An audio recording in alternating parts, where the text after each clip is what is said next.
Hi, and thank you for joining me for another edition of Rabbi Science PPE.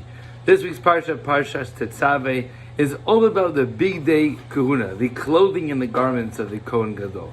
But actually, before the Parsha gets into those specific mitzvot, or those specific begadim of garments, it talks about what's known as the Shemen Zayit Zach. That is the oil used for the menorah. And I think that actually there's a very, very profound insight we can discuss right now. In order to find oil for the menorah, they would have to take the first third olives that ripened first of the tree, press them until you get that single first drop from each olive, and that would be used for the oil for the menorah in the Beit HaMikdash. Now here's something cool. The lights of the menorah of the Beit HaMikdash are meant to be eternal.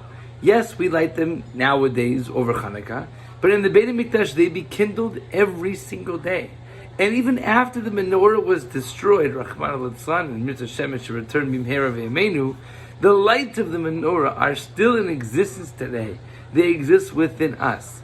The light of Torah and the mitzvahs that we do continues the lights of the menorah. Also, the lights of Hanukkah nowadays is essentially continuing that mitzvah. Now, there's a really cool concept.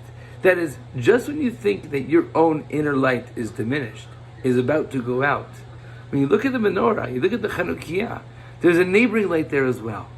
Just when you think you're about to give up hope, you look to your friends, you look to your family, you look to your community, and together we uproot, and we're not uproot, but we lift up and we raise up those that are with us.